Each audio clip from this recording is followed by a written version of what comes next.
I'm Rick Salmon. Thank you so much for joining me. My friend Joe Brady, one of my guitar playing friends, is behind the camera, and my brother Bob Salmon is editing this together. So I thank them all for helping me out. My most popular video on YouTube is, even considering my photography videos, is how to turn boring chords into beautiful chords on the keyboard. Well, today I want to show you how to turn drab E7 blues into a Fab E7 blues with just a couple of little tricks.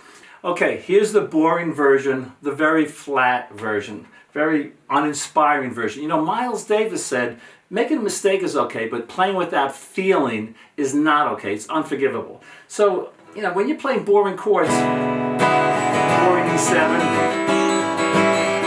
boring. Now, these chords are boring for two reasons. One, because I'm not taking my fingers off and on the fretboard. So check this out. Here's the boring. By hammering the strings, by taking your fingers off and on the strings, you're adding a little rhythm. So here's the boring, but here's adding a little rhythm by just moving your fingers up and down.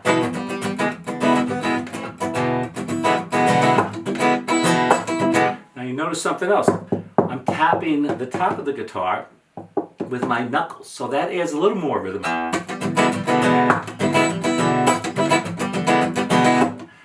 That's a lot cooler than...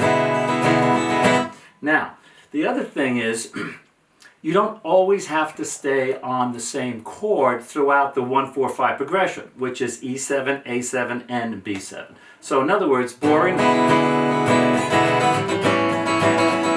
For the E7, I'm going to hit the E7, I'm going to hit the A, while I'm still supposed to be in the one position. Again, it's 1-4-5, and I'm going to go up to basically an inversion of the E7. So, slowing that down, we have the E7, we have the A, and we have like another E7. This is the position. So rather than just doing, I'm doing this. Now, another thing, I'm wiggling these, and I can also slide up to a chord, which makes it sound cool too. So here's the boring, and here's the Fab version.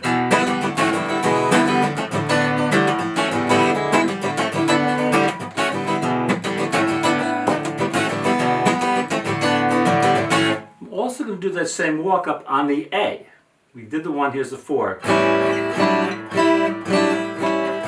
So here's the A7. I'm doing the A7 on the 5th. And I'm going to do like an A minor 7 on the 4th. So rather than just staying here boring with the whole A7, I'm doing...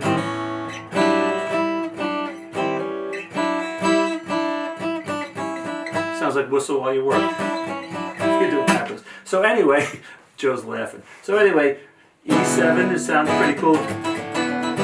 So here's the A7.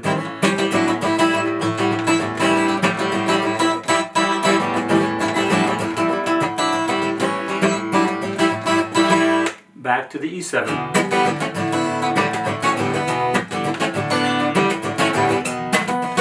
B7 is the turnaround, and rather than staying there the whole time, slide up half a step, and then go back to E7. And then you could also play that E7 on the 6th fret, which is basically a B7. On the 5th fret, adding a G. So let me play the whole thing for you slowly.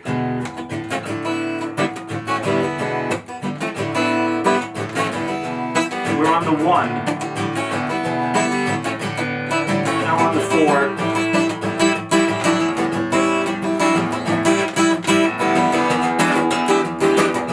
you slide that up half a step too. We'll turn around.